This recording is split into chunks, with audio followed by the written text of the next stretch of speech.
Hey friends, happy Friday. Thanks for joining us for Unscripted on 13 Plus. I'm Anna Orsini. And I'm Kirsten Courier. Happy Friday. We do want to start with some late breaking news. It actually came just into our newsroom about an hour or so ago. So we know that we're following this developing news about the Georgia election interference case. A judge has ruled that Fulton County DA Fani Willis should not be disqualified from prosecuting the racketeering case against former President Trump.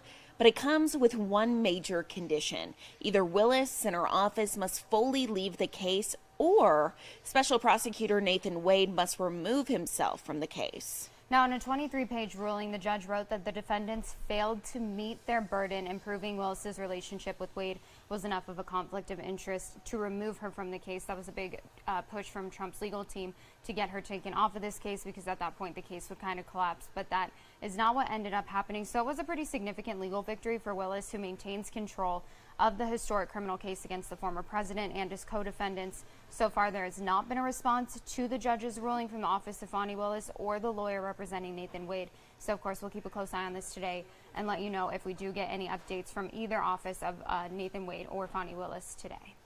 And following some devastating breaking news overnight, you are taking a live look here to the Midwest, where there is deadly storms, or the aftermath here of some deadly storms. We know 3 people have been confirmed dead after these storms, and as you can see on your screen, just flattened buildings, a lot of cars driving around trying to see what's left in this area. You can see crews on scene. You can see them with their vests right there, I'm assuming trying to get the power up and running.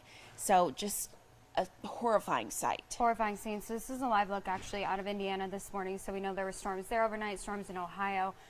The storms in Ohio are the ones where 3 people ended up being killed. But this is a live look again from Indiana, and you can see there's almost nothing left of some of those buildings out there, completely decimated. So a lot of the efforts out there have become recovery efforts today, trying to get people out of some of that rubble and just see if people are still trapped. But we want to show you a look of some of those storms last night, because they're actually absolutely terrifying. Look just at seeing that. some of the video coming out of these storms both in Ohio and in Indiana last night. So we know again that 3 people were killed in some of these storms in Ohio.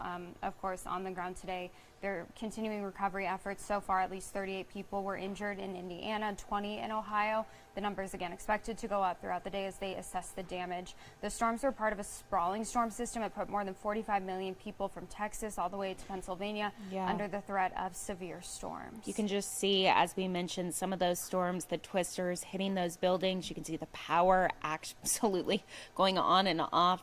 A devastating sight there. We know as of last night, 2 tornado reports had been made in Indiana, 5 in Ohio.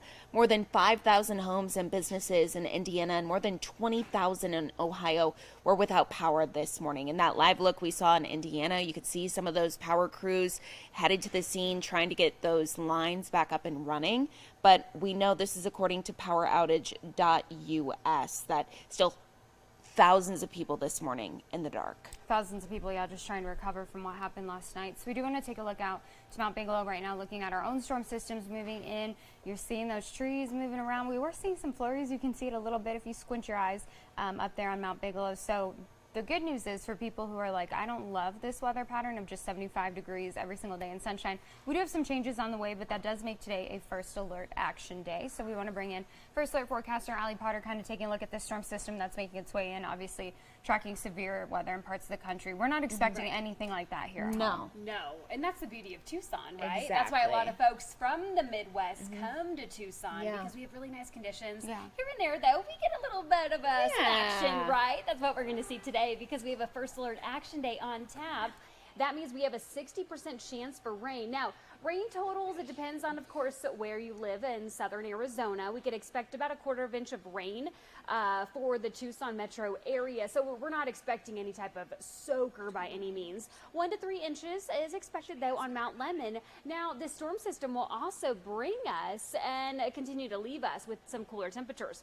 So before you look at this radar, you're going, oh my gosh, it is really coming down here. Not necessarily so much. In fact, if you take a look outside, you might be going, yeah, I'm not seeing that rain at the moment. Some of that moisture is really just to the north, and it's not necessarily dropping to the ground, just staying above in the clouds, of course. But you might be seeing a couple little showers here and there. Scattered showers expected throughout the day. Zooming in though, 3 points, maybe picking up some sprinkles. Now the yellow, those are more of a significant rainfall that we'll see there. And then up on Mount Lemmon, seeing some of those light flurries, the more north, so Mount Bigelow area. In fact, we do have some things to talk about if you are heading up to Mount Lemmon this weekend, in fact. So let's put our first alert future radar into motion to see exactly what we're going to expect throughout today. Again, not a soaker by any means, but rainfall definitely expected. By 11 o'clock, though, we are seeing a little bit of spotty showers, though, through the metro Tucson area. Really picking up, though, in Santa Rosa around 1 o'clock this afternoon, but really just scattered showers throughout the day expected. Unfortunately, if you're in Cochise County, so the Douglas area, things aren't looking too promising when it comes to some of that rain. Parts of Benson at Wilcox around that 3 o'clock hour. Marana, though, picking things up, though, so be sure to join me at 3 o'clock because that's usually when these storms really start to make their way into town. By 4 o'clock, though, we'll start to kind of calm down. And this is just to give you a better idea of what your evening looks like. Clearing out, though, after 7 o'clock. Today, though, a 60% chance for rain in Tucson, Benson, Wilcox, Ora Valley. 50% if you're in Tombstone, Sierra Vista, a 20% for Douglas, 40 for Bisbee and Nogales, 60, though, if you're in Marana, Sells, 70% chance for our friends in Casa Grande. This is what the rest of today looks like, picking things up around that 10 o'clock hour at that 60% chance, dropping though by noon, but picking right back up, literally right between the 50% and the 70% chance though by 2 and 4 o'clock though this afternoon. That winter weather advisory going to effect. It's in fact now it does include the Mount Lemmon area. That inch of rain actually closer to maybe 4 inches is definitely possible. Gusty winds also going to be in effect for today. Everyone's favorite, right? 35 mile per hour wind speeds, very possible. Good news is though, we'll calm down though by the weekend, which is perfect if you need to get your yard back in order from today's storms. 55 right now in Tucson, 57 for Sierra Vista. The 50s really across the board, except for if you're in Stafford, 62 degrees. How much rainfall could we get? Well, like I said yesterday, it's been really kind of all over the place with our GFS model, but we have definitely lowered when it comes to those possible rain totals. So 0.16 of an inch for the Tucson area, hardly even on the board though if you're in the Douglas area. Your 7-day forecast includes that first alert action day for today with temperatures sticking with the 60s through the weekend, but it's Tucson, so of course we will warm up starting on Monday. The 70s, close to that 80-degree mark later next week. Awesome. Love that. Love to see that. Yeah, we know the St. Patrick's Day parade going to be this weekend, so there's a teeny tiny chance for rain, but Tiny, yeah. we'll see. It should be fine, right? I think so. It's Okay. not a first alert action day, so that's the good news. No, That's a not step in at the right all. direction. It's So going to be on the Exactly. chilly side though. Okay. So Okay. light jacket. Perfect. I was gonna, you know what, never mind. I was gonna be like, well, What? drink ahead of time and then you'll be fine. Celebrate St. Patrick's Day however you want. But yeah, good That'll warm you conditions. up. All Some things green considered. beer, Yeah, right? however you warm yourself up, just be on the warmer side as you head out there. Or a blanket, or maybe your dog. Just cuddle with your pup. And whatever way that you choose to go about your warmth Perfect. on Sunday, Allie, thank Just you so be much. safe. That's Be all we safe. want. Exactly. Number one takeaway is be Yes. safe. Well, of Thank course, you. we know that heading into this weekend, there is the St. Patrick's Day parade. And very exciting for people here in Tucson because it's making a comeback. It's been 5 whole years in Can you Tucson. believe that? I cannot. That's a long time without this parade. So it is back this weekend. We just Yeah. talked about some of the ways that you can get ready for that parade. I know. But very fun for a lot of people here. So Jack Cooper actually has a little bit of a preview of what you can expect. Some of the fun traditions out there this weekend if you are planning to head out and celebrate St. Patrick's Day. On Sunday, you should expect basically everything Irish, whether it's Irish dancing, music, food, drinks, beer, anything you can really imagine. You know there's going to be a whole lot of green out here as well. And again, this is the first time that they're holding this in 5 years, so organizers tell me they're ready to get going. Now, if you are going to be heading out here, then you can expect about 5,000 other people to join you. There's going to be more than 30 entries into that parade, including bagpipe groups and dancers from both of Tucson's Irish dance schools. Now, this was one of the first events canceled back in 2020 because of the pandemic, and the funding just wasn't there over the years to try and put it on again, with inflation and a number of other things. I can't express to you how happy we are to be back and to be doing it again. It's a labor of love for everybody on the committee, and we're glad to be here. We're thankful for the support we've gotten from the community and everybody's patience until we could get all our ducks in a row, till we could get all our leprechauns in a row. Now, there's also going to be a 5K on Sunday. That gets going at 8 o'clock. It's the same route as the parade, so that keeps it easy for you. If there's any details that you missed or you want to check out again, good news for you. They're all up at KOLD.com. Reporting downtown, I'm Jack Cooper, 13 News. Thank you, Jack. And speaking of that route, as he mentioned, take a look at your screen here. We know the parade will begin at 10:30 at Stone and 17th Street. It will make its way through downtown before ending at Armory Park. Ahead of the parade, there will be some road closures, though, in place. Take a look, including 6th Avenue, Broadway, and 18th Street. So we have a full list of those, along with more information about the parade, up right now on our website, as Jack mentioned, KOLD.com. And something else we want to just put on your radar for today, obviously a lot of people thinking about the upcoming election on Tuesday, the presidential preference election here in Arizona. And with that preference election being on Tuesday, Pima County has extended its early voting hours. So today is the last day for early voting. Right now there are 9 early voting locations that you can find on the Pima County Recorder site, which we'll show you in a second. But these are the locations that will be extending their hours until 7 o'clock today if you need to go out and vote. So those are the Recorder's Office downtown, that's 240 North Stone Avenue, Country Club, Recorder's Office, that's 6550 South Country Club Road, and then the Fellowship Bible Church, which is 6700 East Broadway Boulevard. Now again, emergency voting hours will be going from 9 until 7 at these locations today, and then 9 until 3 on both Saturday and Monday. And for the full list of early voting sites, you can go to the Pima County Recorder's website. That's what you're seeing here on your screen. You can see how long each site is open for today, along with which sites are only doing emergency voting hours. So you can see right here, Recorder's main office, dates and times, February 21st through March 14th. Monday through Friday, 8 a.m. to 5 p.m. And then today, March 15th, 8 a.m. to 7 p.m. So really easy here. A lot of information for any of those locations that's closest to where you work or where you live. Again, that is recorder.pima.gov/early voting. And as we talk about that presidential preference election, something to keep on your radar for next week, President Biden will be coming to Arizona. White House officials say he'll be in Phoenix from Tuesday to Wednesday. Sources tell Reuters that Biden will unveil a multi-billion-dollar award for Intel to expand its chip production in multiple states, including Arizona. This will be the president's first visit to Arizona since last September, when he paid tribute to the late Senator John McCain during the dedication of the McCain Library at ASU. Something else to keep your eye on in Phoenix. The HSM Workers Union says many concessions employees at Sky Harbor Airport voted unanimously to authorize a strike. So it's only for food and drink workers, not pilots, crew, or air traffic control. The union says the workers' current contract with the airport expired December 2023. So according to a recent study from the Grand Canyon Institute, about 50% of airport concessions workers struggle with food insecurity.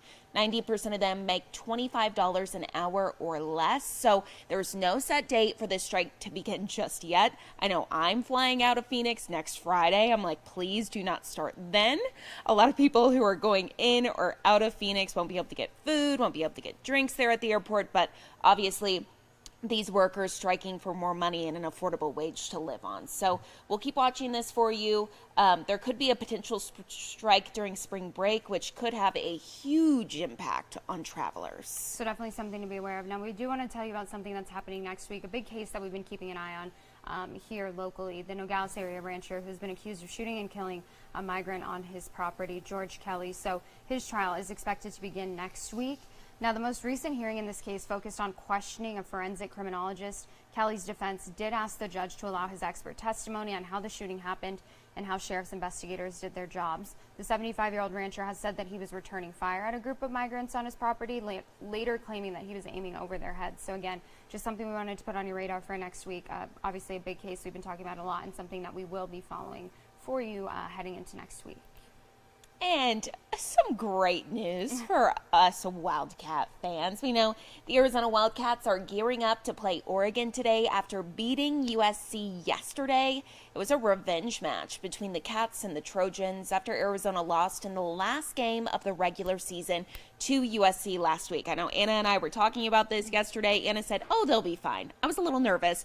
Obviously, we were definitely fine. We beat them 70-49. So again, the Cats taking on Oregon tonight, who went down to the very last second with UCLA last night. Now that game is at 5 o'clock on the Pac-12 network. The winner of that game will head to the Pac-12 championship game tomorrow night. So if you don't have anything to do tonight at 5, watch Arizona take on the Ducks. Obviously rooting for Arizona here, but I have no doubt that they'll be just fine. I know. I kind of feel the same way now. Now I know this would be their last Pac-12 tournament championship ever. I know. Kind of sad. So you have to win it, right? Exactly. The stakes are high. Go out with a bang, right? Absolutely, absolutely. Well, if you went to McDonald's this morning and you had any issues, I know a lot of people like to get their breakfast there, maybe get a nice coffee there. Me and Carson, they're not open when me and Carson head out for work, but a lot of people like to stop there. You may have experienced some issues, and that's because McDonald's is reporting an outage with some of its systems, like its technology, globally. So it's been reported in places like the UK,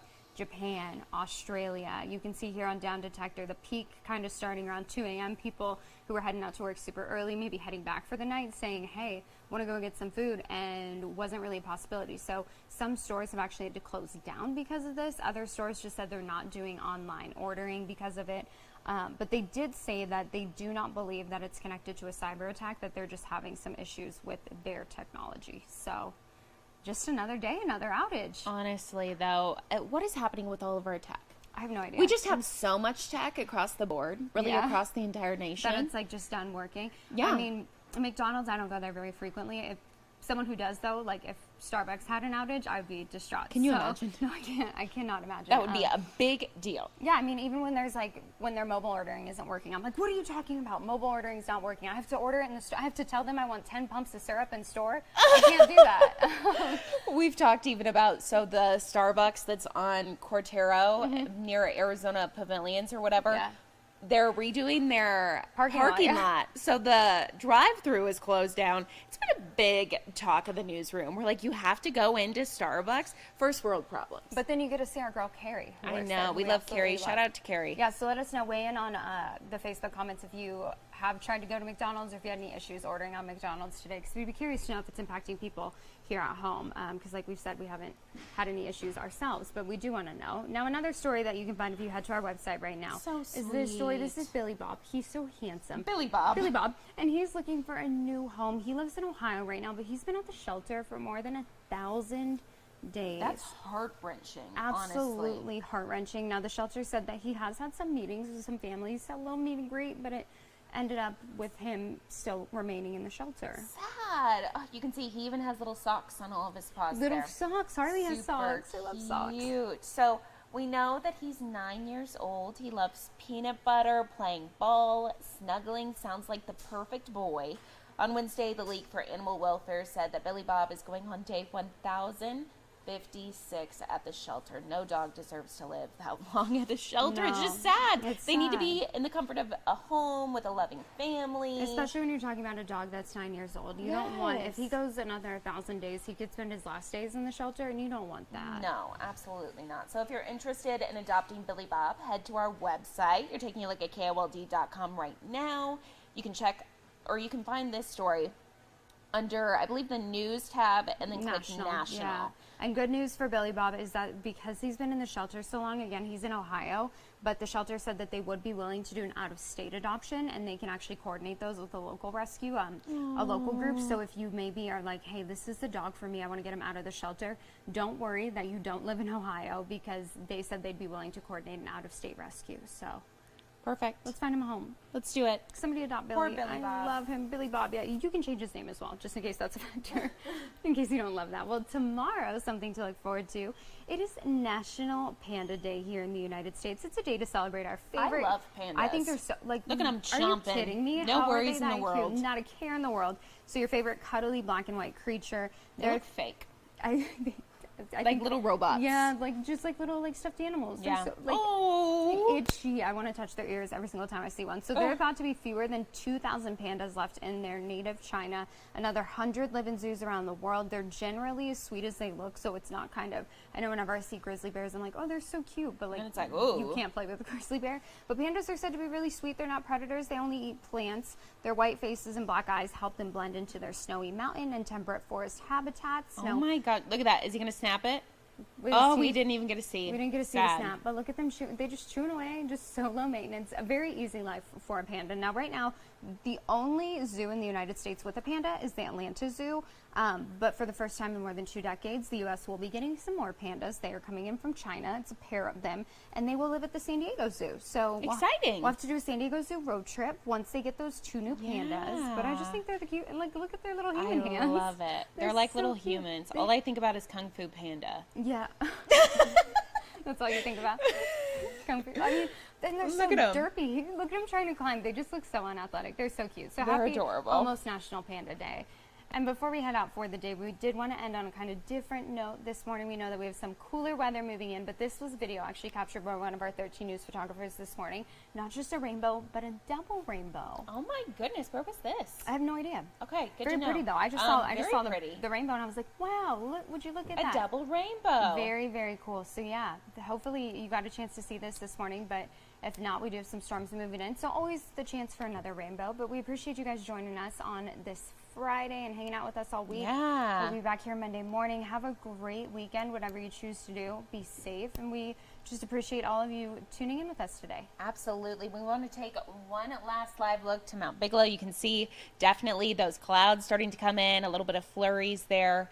The good news, Anna, Very it is different than the rainbow video. 100%, yes. It is National Sleep Day, something like Is that. it? Good Sleep Day, yeah. Oh my gosh. It is also National Espresso Martini Day. So Get an espresso To each martini their and take a own. nap. Yeah, this Exactly. is napping weather. I mean, this is cold. It looks cold. It looks does look frigid cold. out there. So, however you want to celebrate today with an espresso martini, a nap, whatever you want to do, we hope that you enjoy it. Thanks again for joining us today. thanks for joining us. Have a great day.